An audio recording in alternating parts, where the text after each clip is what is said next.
네, 여러분 반갑습니다. 오늘은 신명기의 그 첫 번째 이야기를 시작하겠습니다. 우리가 창세기부터 민수기까지 이제 오경의 마지막인 신명기까지 오게 되었는데요. 이 신명기라는 말의 뜻을 먼저 살펴보도록 하겠습니다. 신명기다. 우리가 신명기 하지만 실제로 신명기라는 이 책의 이름의 뜻을 잘 생각을 해보지 않는 경우가 많습니다. 신명기다. 그 납신자에 계명명자를 써서 신명기라고 합니다. 이제 납신자라고 하면 잔나비다. 잔나비는 원숭이를 말하는 거죠. 원숭이 계명 말이 안 되지 않습니까? 근데 이게 납신자에 잔나비라는 뜻만 있는 것이 아니라 거듭하다, 반복하다라는 뜻도 포함되어 있습니다. 그래서 우리가 보통 신신당부한다 이런 얘기를 많이 하죠. 신신당부한다 할 때 이 신자입니다. 이 납신자인데요. 거듭 당부한다. 신신당부한다 할 때. 자, 그럼 다시 말해서 이 계명은 신명기를 레위기를 말하는 겁니다. 레위기를 거듭 설명한 책이다. 다시 말해서 레위기를 다시 되풀이해서 모세가 설교한 책이다. 라고 이해를 하시면 정확하십니다. 이제 신명기가 무슨 뜻인지 아시겠죠? 자, 이 신명기는요. 모세가 이스라엘 백성들을 출애굽으로 인도하여 내고 가나안 땅에 들어가기 직전입니다. 이제 요단강만 넘어가면 가나안 땅이에요. 가나안 땅 들어가기 직전에 모세가 3번에서 4번 정도에 걸쳐서 이스라엘 백성들에게 설교한 설교 내용입니다. 본문은 뭐다? 본문은 레위기다. 레위기를 바탕으로 모세가 다시 한번 계명을 설명을 한 것이 바로 이 신명기라는 점을 유의해서 생각을 하시고 읽으시면 이해가 빠르십니다. 다시 말해서 신명기를 한 번 더 설교하는 겁니다. 근데 이 모세는요, 정말 대단한 선지자, 위대한 선지자가 맞습니다. 레위기를 하나님께서 주셨잖아요. 그러면 하나님 입장에서 할 수 있는 말이 한계가 있어요. 사랑이라는 어떤 단어를 앞에 두고 그 대상에게 전달할 때는 그 마음을 전달하는 사람은 상대방에게 할 수 있는 말에 한계가 있는 것이 보통입니다. 하나님께서도 레위기라는 계명을 주시면서 진짜 본 뜻이 무엇인가? 정말 하나님께서 무엇을 원하시고 이 레위기라는 언약을 이스라엘 백성들과 맺으셨나? 그 진심을 모세는 간파하고 있었던 겁니다. 자, 우리가 그걸 한번 들여다볼 겁니다. 내용은 대부분 반복되는 것입니다. 하지만 그게 무슨 뜻이었는지를 모세가 이해한 것을 다시 설명한 것이 이 성경에 기록되었다는 것은 하나님의 마음을 제대로 간파했다라는 얘기죠. 신명기의 내용을 한번 보겠습니다. 신명기는요, 크게 6 부분으로 나눌 수 있습니다. 첫 번째는요, 1장부터 4장까지의 첫 번째 설교입니다. 그 이전에 애굽에서 출애굽해가지고 쭉 여정을 거쳐서 최근에 있었던 이 아모리인들의 지역을 점령했던 부분까지를 쭉 설명을 하면서 이 과정이 어떠했나를 설교하는 부분이 바로 1장에서 4장까지의 말씀입니다. 자, 그 다음에 5장부터 26장까지가 모세의 두 번째 설교입니다. 두 번째 설교고요. 27장에서 마지막 한 30장까지가 세 번째 설교 말씀, 교훈과 설교 말씀이 쭉 연결되어 있고요. 나머지 31장에서 33장까지가 모세의 마지막 유언입니다. 그리고 34장 내용은 모세의 죽음에 대한 내용이 기록되어 있습니다. 이 신명기는 모세가 약 하루 정도에 걸쳐서 한 3번, 4번 나누어서 설교한 내용이에요. 이 해에, 같은 해에 앞서 아론이 죽었고요. 이제 모세도 가나안 땅 들어가기 직전에 이제 숨을 거두게 됩니다. 이스라엘의 위대한 선지자 모세. 이 모세가 죽기 직전에 정말 다시 한번 정말 진심으로 당부하는 이스라엘 백성들에게 내용이죠. 자, 내용을 이 신명기는 그렇게 설명을 많이 드릴 게 없습니다. 왜냐하면 모세가 설교한 내용 아닙니까? 제가 아무리 설명을 잘해도 모세보다 설교를 잘할 수는 없습니다. 그 누구도 모세보다 설교를 잘할 수는 없어요. 자, 그러면 여기서 우리가 무엇을 봐야 되는가? 신명기는요, 그 당시 이스라엘의 출애굽 2세대, 1세대는 뭡니까? 출애굽 당시에 그 사람들 아닙니까? 근데 그 사람들은 출애굽을 하고 2년 만에 가데스 바니아에서 정탐꾼 12명 보낸 거 기억하십니까? 음, 그때 이스라엘 백성들이 불순종했죠. 믿음이 없어서 바로 가나안 땅에 들어가지 못하고 그때부터 그건 뭐 40년 동안 광야에서 헤매고 다니게 됩니다.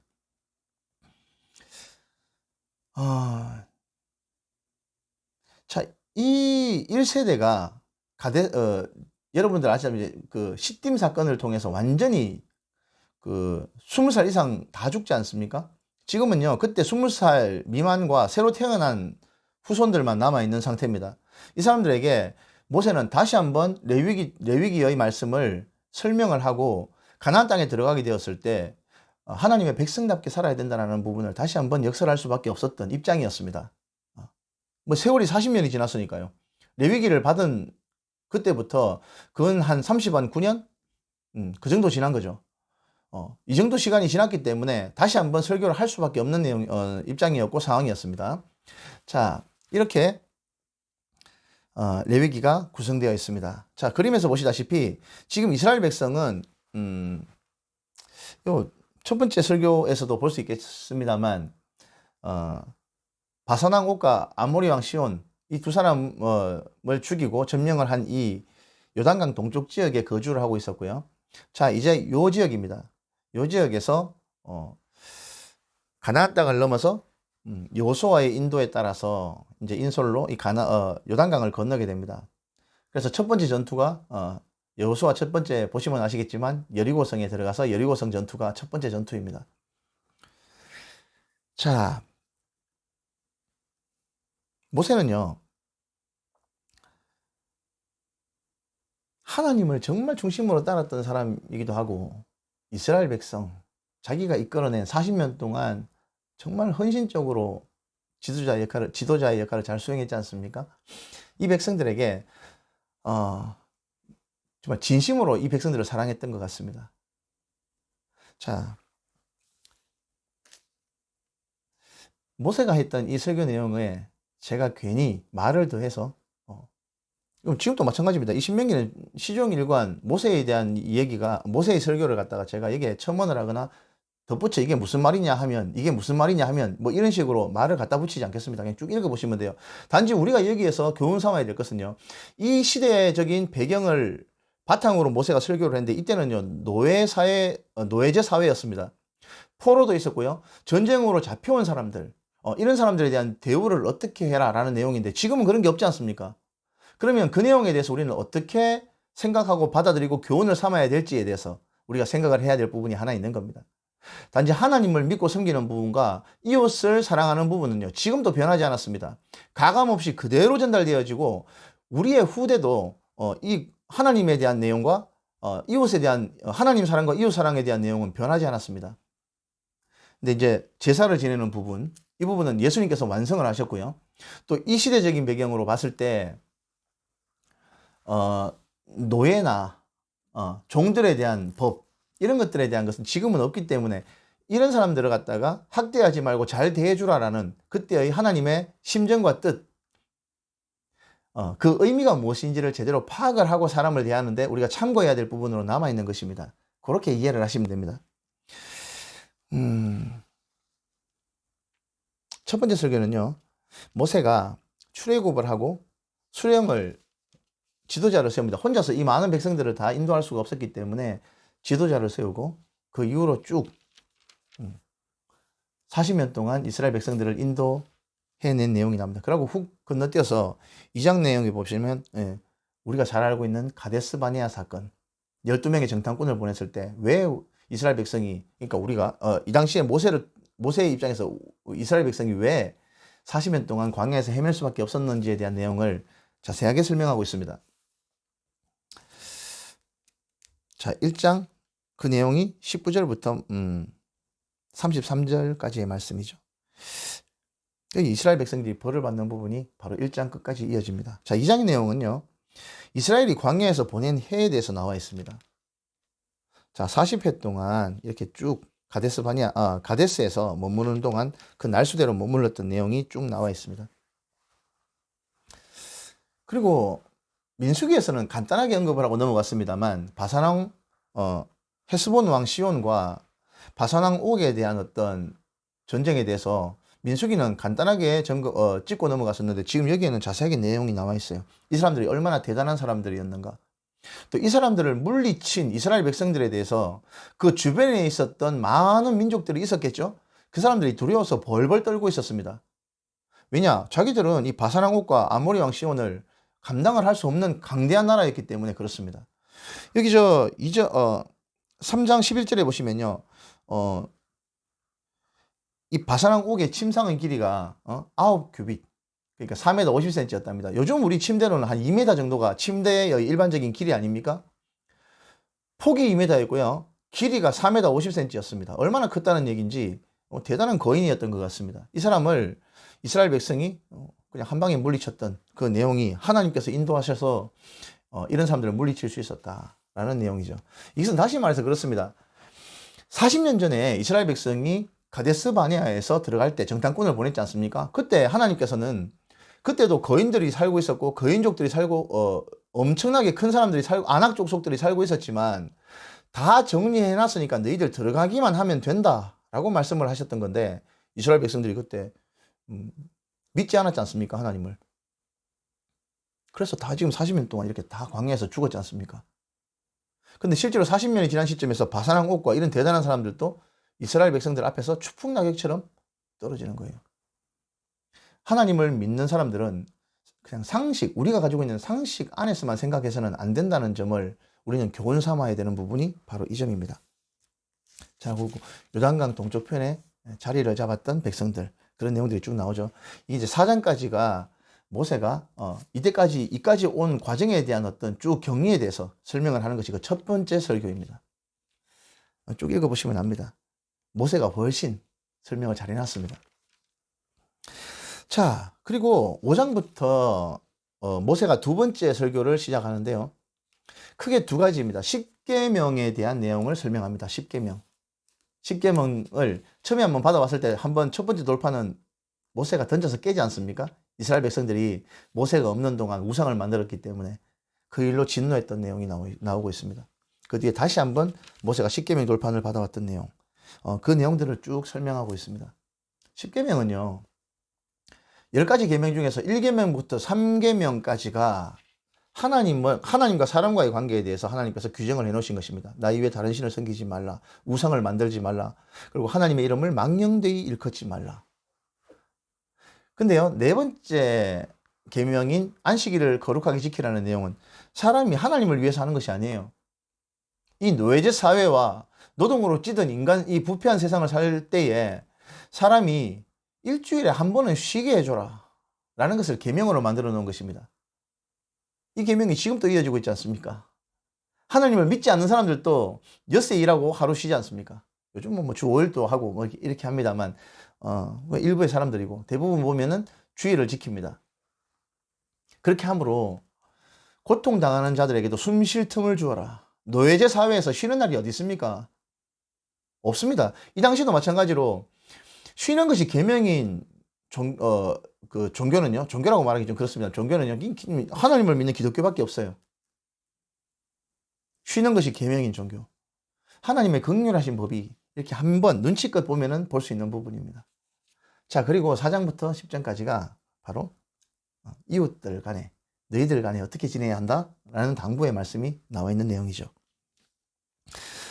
자, 중요한 것은요, 6장에 보면 이 십계명이 무슨 내용이냐, 모세가 이거에 대해서 한마디로 정리한 것이 있습니다. 보겠습니다. 6장 4절 말씀입니다.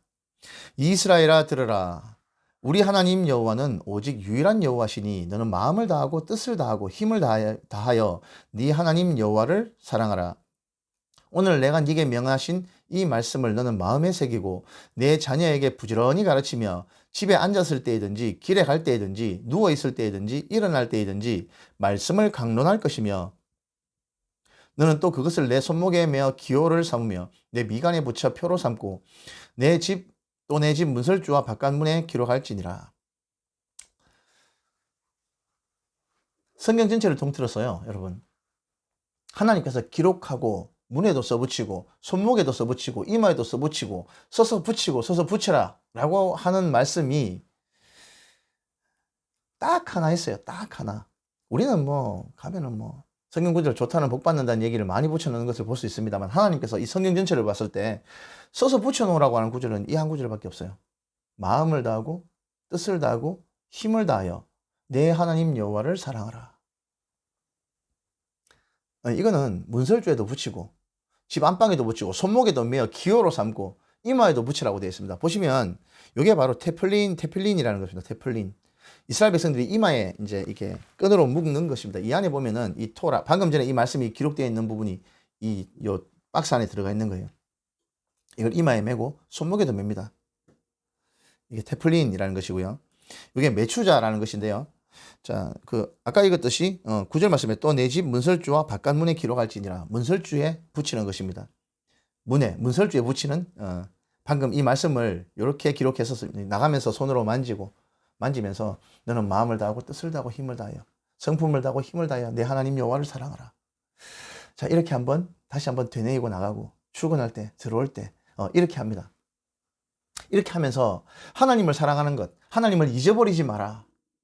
자, 십계명에 보면은 그런 내용이 잘 안 나와 있지 않습니까? 나 이외에 다른 신을 섬기지 말라. 우상을 만들지 말라. 그리고 내 이름을 망령되이 일컫지 말라. 이렇게 얘기를 해놨는데 모세가 이렇게 가만 보니까, 얘들아, 이거는 그냥 이걸 하지 마라라는 얘기가 아니라 날 좀 사랑해 달라라는 하나님의 마음이다. 이렇게 이해를 한 거예요, 모세가. 너희들 나 사랑해야 돼. 나 사랑해야 돼. 이 말씀을 십계명의 첫 번째, 두 번째, 세 번째 이 계명을 이렇게 말씀을 하시는 거예요. 여러분들 자녀들에게 야, 너 나 사랑해야 돼 말할 자신 있으십니까? 여러분들 마음에 과거를 한번 회상해 보겠습니다. 여러분들 마음에 두고 있는 남자나 마음에 두고 있는 여자가 있었습니다. 처녀 총각 때. 그때 가가지고 나 너 마음에 드니까 너 나 좀 사랑해줘라고 얘기할 수 있습니까? 그런 사람, 글쎄요, 저는 구경을 못 해봤어요. 그죠? 관심이 있으니까 자꾸 찾아가고 뭐 편지도 보내고 선물도 줍니다. 그리고 근처에서 얼쩡거리죠. 우리 같은 경우에는. 근데 하나님께서는요, 똑같아요. 우리에게 이런 마음을 주신 그 근원이시지 않습니까? 얘들아, 난 너희들을 사랑하려고 창조했어. 그러니 난 이렇게 너희들을 사랑하는데 너희들도 나를 좀 사랑해 줬으면 좋겠다 라는 내용이 이 십계명의 저 밑에 깔려있는 하나님의 심정인 거예요. 그거를 모세는 아는 겁니다. 그러니까 바로 이 6장 방금 읽었던 이 내용과 같이 설명을 할 수 있는 겁니다. 이 뒤에 내용을 보셔도 알아요. 신명기 내용은요, 중간중간에 계속 가다가 그 얘기 나오고 가다가 그 얘기 나오고 계속 그 내용입니다. 너희들 하나님 잊어버리면 안 돼. 나를 잊지 마라. 절기를 만듭니다. 6월절, 7절절, 초막절을 만들어서 내가 너희들에게 어떻게 했는지 아냐? 매년 이 절기를 지키라고 하는 얘기는 뭡니까? 나를 잊어버리지 마라는 얘기입니다. 내 계명 잊어버리지 마라. 너희들 나 잊어버리면 안 돼. 이 얘기를 계속 하시는 거예요, 하나님께서. 아니, 전능하신 온 우주 만물의 창조주께서 사람의 마음을 얻기 위해서 어떻게 하시는지 여러분들은 이 신명기를 통해서 알 수 있어야 되고 볼 수 있어야 됩니다. 이게 보여야 돼요. 하나님, 우리 좀 사랑해 주세요 하는 게 아니에요. 하나님은 이미 우리를 사랑하고 계십니다. 그러니 사람인 우리도 그런 하나님에게 우리의 마음이 갈 수 있어야 되는 겁니다. 저는 지금 되돌아보니까 그 기억이 좀 나는데요. 아주 어렸을 때 어머니하고 이제 가끔 한번 어려울 때인데 그 나들이를 나간 적이 있어요. 사람들이 북적북적한데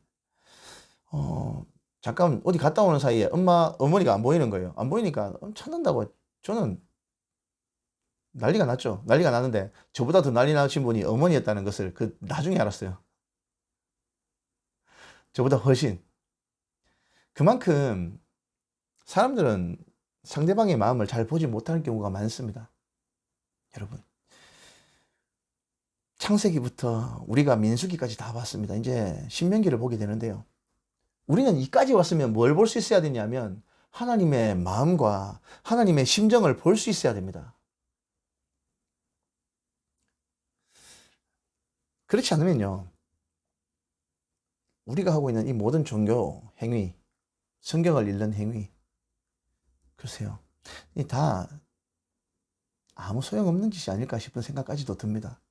우리가 백날 이 성경을 읽어봐야 하나님의 마음을 알고 하나님을 사랑하는 데 이르지 않는다면 우리가 하고 있는 이 모든 행위가 무슨 소용이 있겠습니까? 저는 아무 소용이 없다고 생각합니다. 하나님께서 우리를 사랑하시는 그 마음을 알고 우리도 그 마음대로 하나님을 사랑하는 데 이르러야 하는 것입니다. 그래야 이 성경을 읽고 우리가 교회에 가서 찬양을 하고 예배를 드리는 진짜 이유와 목적이 부합이 되는 겁니다. 자, 또 한 가지 우리가 볼 것은요. 우리가 이 하나님께서 신명기 6장 4절에서 9절까지를 상세하게 기록해서 붙이라고 되어 있는데요. 저희 집에도 지금 사진에서 보시는 것과 같이 이렇게 되어 있어요. 신명기 6장 5절 말씀이 기록되어 있습니다. 옛날 회사 다닐 때 우리 직원의 아버지가 붓글씨 명인이었나 봐요. 그래서 선물로 그걸 써준답니다. 집에 가온을 써줄 테니까 가온을 써오랍니다. 어떤 집은 성실, 아니면 화목, 이렇게 다 가져오는데, 쟤만 되게 길게 가져갔습니다. 이 신명기 6장 5절을 가져가가지고 이 써달라 했거든요. 그 사람은 예수님을 믿지 않는 사람이었어요. 근데 저 때문에 이걸 2번, 3번 썼답니다. 네, 이게 바로 요겁니다. 그래서 이걸 우리 집에 가온이다 라고 이제 붙여놓고 있는데요. 어느 집에나 가도, 저도 예전에 그랬지만, 보통 우리가 좋아하는 문구들은 이런 거죠. 네 시작은 미약하였으나 네 나중은 심히 장대하리라. 그죠? 근데 사실은 이거는요, 빌닷이라는 사람이 고난당하고 있는 욥을 조롱할 때 썼던 말입니다.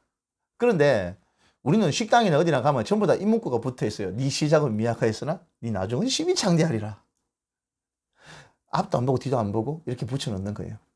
실제로 하나님께서 붙여놓으라고 하신 문구는 6.5절 너는 마음을 다하고 뜻을 다하고 힘을 다해야 네 하나님 여호와를 사랑하라, 이 문구인데 사람의 마음은 다른 거예요. 동상산몽이라고 하죠. 사람들은요, 네 시작은 미약하시나 네 나중은 심히 창대하리라 이거고, 하나님의 마음은 뭡니까? 너는 마음을 다하고 뜻을 다하고 힘을 다하여 네 하나님 여호와를 사랑하라. 하나님 마음과 사람 마음이 다른 거예요. 교회 가면 뭐라고 붙어져 있습니까? 사람을 강건하여 내 집을 채우라. 교회가 부흥해야 되니까. 동상산몽? 예, 그렇게들 많이 얘기합니다. 여러분, 이제는 우리가 하나님의 마음을 한번 좀 들여다보고 알려고 해야 되지 않겠습니까? 교회를 얼마나 다녔는데, 초신자분들도 보고 계시겠지만 교회를 오래 다니신 분이라면 우리가 그 다닌 세월만큼 하나님의 심정을 들여다보기 위해서 얼마나 애를 썼는지 한번 돌아보시기를 바랍니다. 진짜 마음은 이겁니다. 우리가 지금 오경의 마지막 책인 신명기를 보고 있는데요. 이 뒤에 여호수아부터는 역사서가 이어집니다. 그리고 예언서도 이어집니다. 그리고 시가서도 이어집니다. 쭉 이어지는 것이 이 오경을 모르고는 당초에 이해하실 수도 없을 겁니다. 다시 말씀드리지만 지금이라도 제 강의, 지금 이제 11번째 강의인데요. 앞에 거 못 들으셨고 앞에 성경을 제대로 안 읽어보셨다면 지금이라도 늦지 않았습니다. 빨리 따라 붙으십시오. 오경을 모르고는요, 이 뒤에 성경 말씀 이해하는 게 이상해요. 저는 어떻게 이거 오경을 모르고 이 뒤에 내용을 이해하실 수 있는지 난 그건 진짜 이해가 안 되는 것 같아요. 이래서 오경은 되게 중요합니다. 이것을 기준으로 역사를 보는 겁니다. 뒤에 역사서에. 그리고 예언자들이 나와서 왜 이런 말을 하는지, 그걸 이 오경을 모르고는 이해할 수가 없는 부분입니다. 그래서 성경에 보면요, 크게 성경은 하나님의 말씀 아닙니까? 맞죠? 성경이 하나님의 말씀이라는 데는 이견이 없습니다. 하지만 이 성경 안으로 들어가 보면요, 하나님께서 하신 말씀이 있어요. 한데 또 보면은 또 사람이 한 말이 있습니다. 아까처럼 빌닷이 한 말처럼 사람이 한 말도 기록되어 있습니다. 맞습니까? 심지어는요, 마귀가 한 말도 있어요. 마귀가 한 말은 뭡니까? 먹어라. 결코 죽지 아니하리라. 이 마귀가 한 말 아닙니까? 근데 성경에 기록되어 있는 겁니다. 그리고 이 땅 저 땅 두루 다니다 왔습니다. 이거 다 마귀가 한 말 아닙니까? 그리고 이 뒤에 가면 예언서에도 보면, 선지서에도 보면, 하나님의, 오전 회의에서 마귀가 발언하는 부분도 나와요. 이 성경은요, 하나님의 말씀이 맞아요. 통으로 전체로 보면. 근데 이 내용으로 들어가 보면 하나님께서 직접 하신 말씀도 있고요, 사람이 한 말도 있고요, 심지어 마귀가 한 말도 있습니다. 우리는 이 구절들을 대할 때 과연 이 구절이 어떤 상황에서 어떻게 우리에게 주신 말씀인지를 이해하고 알고 요절을 외워도 외우셔야 됩니다. 자, 이 부분을 조금 설명이 길었죠. 나머지 부분은 모세가 너무 얘기를 잘 해놨으니까 우리가 이 시대를 살고 있는 사람들이 이 신명기를 어떻게 받아들이고 이해해야 되는지에 대해서 제가 설명을 좀 드렸습니다. 자, 이렇게 신명기에서 다시 한번 말씀드린 것은 출애굽 2세대에 대해서 말씀하는 것이라고 제가 말씀드렸죠. 모세도 다시 한번 얘기합니다. 신명기 6장 20절에 보시면 후일에 내 아들이 네게 묻기를 우리 하나님 여호와께서 명령하신 증거와 규례와 법도가 무슨 뜻이냐 하거든. 자, 이게 무슨 말이냐면요. 나중에 세월이 많이 흘러서 우리가 이스라엘 백성들이 절기도 지키고 이 율법의 계율도 지키려고 할 거 아닙니까? 그러면 자녀들이 물어볼 거다 이 얘기죠. 아버지, 이게 무슨 내용입니까? 어머니, 이게 무슨 내용으로, 무슨 뜻으로, 무슨 의미로 하나님께서 이런 절기를 지키고 이런 규례를 지키라고 하신 것입니까? 물어보면 너는 이렇게 대답해라. 이것까지 말씀을 하시는 거예요. 다시 말해서 나를 잊어버리지 마라. 나를 잊지 마라. 꽃 중에서도 그런 이름 있죠? 물망초라고. 물망초 맞습니까? 글쎄요. 착오가 있으면 수정할게요. 나를 잊지 마세요.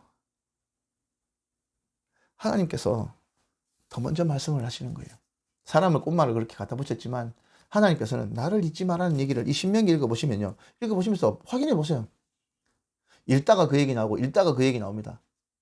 중간에 계명과 법도와 율례를 설명하다가 또 그 얘기 나옵니다. 나를 잊어버리지 마라. 이렇게 함으로 나를 기억해라. 혹시나 누가 네 친척이나 네 형제라도 네 자식이라도 너를 하나님으로부터 멀어지게 하고 이방신들에게 가서 절하자고 하면 당장 끌어내서 때려 죽이라 그럽니다. 사람의 관계 속에서 그 어떤 친밀한 관계여도 다른 사람이 너로 하여금 하나님과의 관계를 멀어지게 만들거나 우상을 숭배하게 만든다면 가차없이 처단해라고 되어 있습니다. 하나님께서는요, 사람이 하나님과의 관계를 멀어지게 하는 그 어떤 행위도 용납하지 않으십니다. 이것을 우리는 신명기에서 볼 수 있는 겁니다. 이스라엘 백성이 이렇게 하나님께서 주신 말씀들을 쭉 받아서 이 계명을 다시 한번 모세가 얘기합니다. 이스라엘 백성이 참 고생을 많이 했죠. 가데스 바니아 사건 이후에 고생을 되게 많이 했는데요. 40년 동안 고생을 했는데 사랑한다면 이렇게 고생하게 만듭니까? 사랑한다면 잘 되게 해주고 좋은 걸 주려고 하는 것이 사랑의 본질 아닙니까? 그런데 하나님 왜 이렇게 사람을 고생시킬 수 있으신 겁니까? 왜 우리에게 이런 고난을 주십니까? 이런 불평할 수 있죠. 그거에 대해서 하나님 대답해 놓으신 부분이 있습니다. 신명기 8장 2절입니다. 네 하나님 여호와께서 이 40년 동안에 내게 광야길을 얻게 하신 것을 기억하라.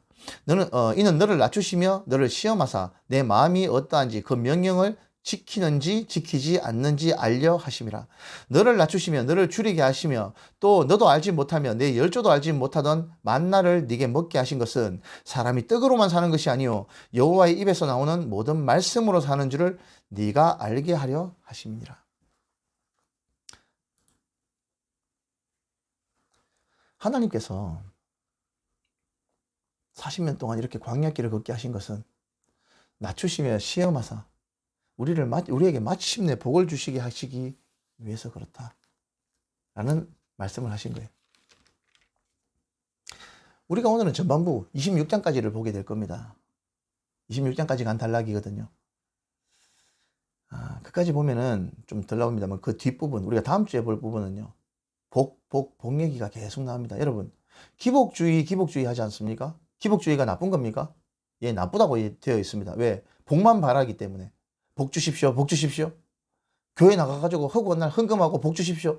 이걸 나쁘다고 이제 우리가 많이 판단을 하는데요. 실제로 이 기복주의를 조장하신 분이 누군지 아십니까? 바로 하나님이세요. 이 기복주의를 조장하신 분이 하나님이시라고요. 근데 우리하고는 좀 달라요. 우리는 헌금 갖다 바치면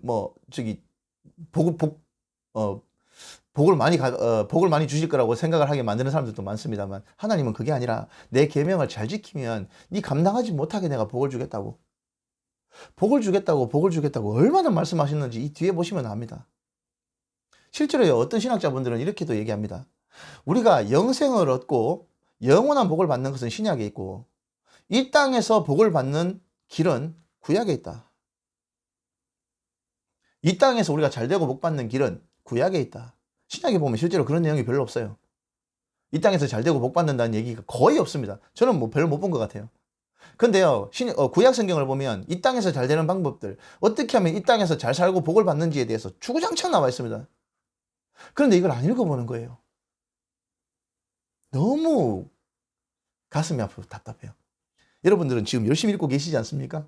그런 의미에서 하나님께서 여러분들에게 얼마나 많은 복을 주실지 정말 기대가 되고, 저도 설레는 마음으로 기대가 됩니다. 하나님께서 계속 얘기합니다. 8장의 11절을 보시면요. 또 그 얘기를 하시는 거예요. 내가 오늘 내게 명하는 여호와의 명령과 법도와 규례를 지키지 아니하고 내 하나님 여호와를 잊어버리지 않도록 삼갈지어다. 잊지 마라, 잊지 마라. 나를 잊어버리지 마라는 얘기가 계속 나오는 거예요. 네 하나님 여호와를 잊어버리지 마라.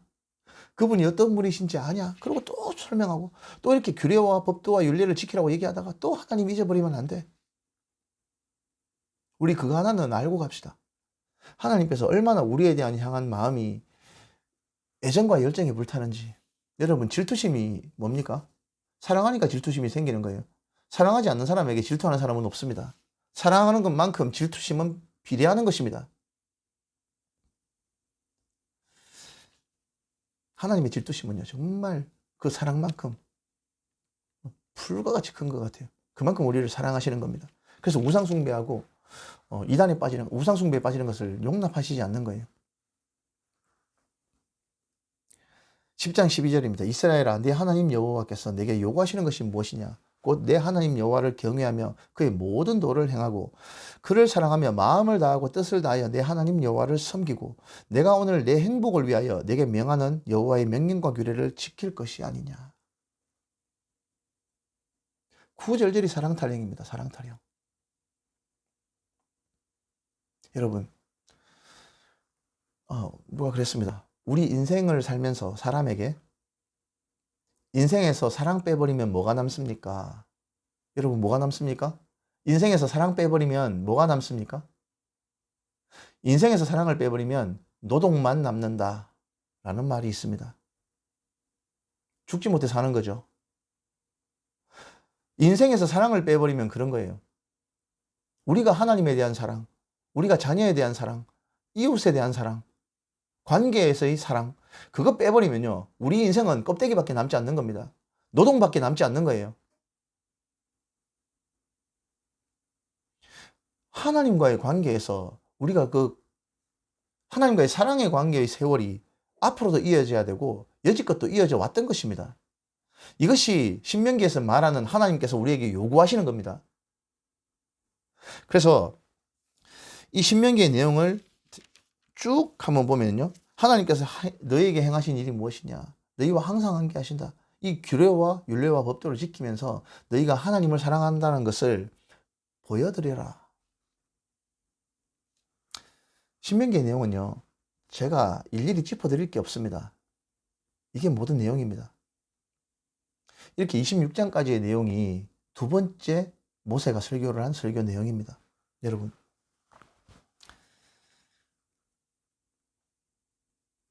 우리가 창세기부터 민수기까지를 쭉 보아왔듯이 여기서 제가 설명을 다 드렸습니다, 이미. 그렇기 때문에 이 신명기는 여러분들 힘으로도 읽을 수 있습니다.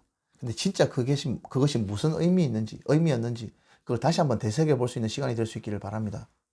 이 신명기를 통해서 하나님의 진짜 심정을 모세가 대신 대변해 준 것입니다. 모세는요, 결국 가나안 땅에 들어가지 못합니다. 왜요? 가데스에서 물을 하나님께서 이제 내라고 지시를 하셨는데 그걸 바위로 2번 쳤죠. 지팡이로 바위를 2번 쳤죠. 그때 모세의 강박한 행동 때문에 하나님께서 모세와 아론을 너희들은 가나안 땅에 들어갈 수 없어 라고 얘기합니다. 근데 실제로 그 사건 때문에 그렇다고도 볼 수 있습니다만 모세의 역할은 여기까지였던 겁니다. 이 후임인 여호수아가 다시 지도자의 역할을 맡아서 이제 가나안 땅에 들어가지 않습니까? 여호수아 너무 잘합니다. 너무너무 잘합니다. 누구 한 명 없다고 교회는 안 되는 것이 아닙니다. 하나님이 없으면 큰일 나죠. 하나님이 안 계시면 큰일 나는 겁니다. 하지만 하나님께서 계신다면 누구 한 사람 없다고 해서 교회가 안 되거나 일이 안 되는 것은 아닙니다. 지금 저도 이렇게 여러분들에게 말씀을 전하고 있습니다. 저는 이렇게 못할 줄 알았어요. 하지만 저같이 미혹한 사람을 들어서도 하나님의 말씀을 여러분들에게 전하고 있지 않습니까? 우리 선생님이 저를 보시면 얼마나 웃으실지 모르겠어요.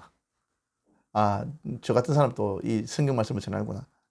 그런데요, 여러분 또 이 신명기에 나와 있는 하나님의 심정을 다른 사람에게 전하셔야 돼요. 여러분, 이 공부만 하고 치우면 안 돼요. 여러분, 이 성경 공부를요, 여러분들만 알고 끝내려고 한다면, 그거는 반토막밖에 안 되는 거예요. 여러분들 반드시 아셔야 됩니다. 하지만 그 심정을 또 전해야 되는 겁니다. 그러려고 공부를 하는 거예요. 내까짓게 뭘 전할 수 있겠나? 아니에요. 저도 똑같은 마음이었어요. 하지만 성경을 바로 알고 바로 이해한 사람이 다른 사람에게 제대로 전할 수 있어야 하나님의 심정이 제대로 전달되는 것입니다. 이 신명기의 마음과 신명기의 심정이 여러분들 이웃에게, 여러분들 주변에 전해질 수 있는 역사가 일어날 수 있기를 주님의 이름으로 축원합니다. 그게 되어야 하나님의 말씀과 복음이 전파되어지는 것입니다. 복음이 예수천당, 거기서 끝내면 안 됩니다, 여러분. 창세기부터 전해야죠.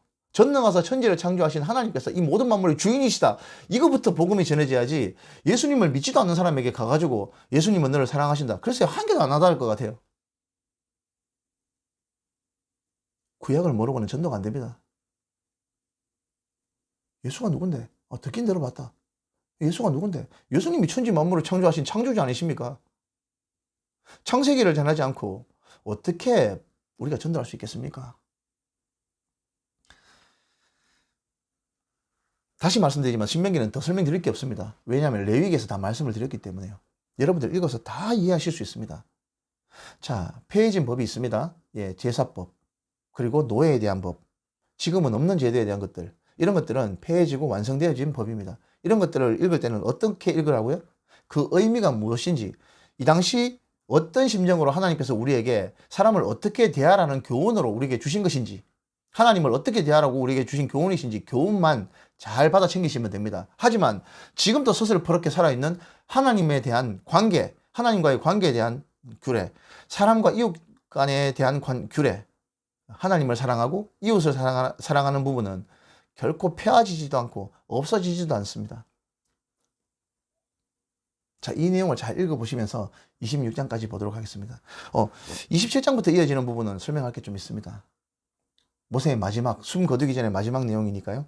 자, 오늘은 신명기의 전반부, 신명기의 첫 번째 이야기는 여기까지 설명을 드리겠습니다. 보시고 우리가 더욱 하나님을 사랑하고 하나님을 잊어버리지 않고 하나님의 심정을 잘 알려고 노력하는 믿음의 백성들이 되시기를 주님의 이름으로 축원합니다. 예, 오늘 말씀은 여기까지 하도록 하겠습니다. 수고하셨습니다.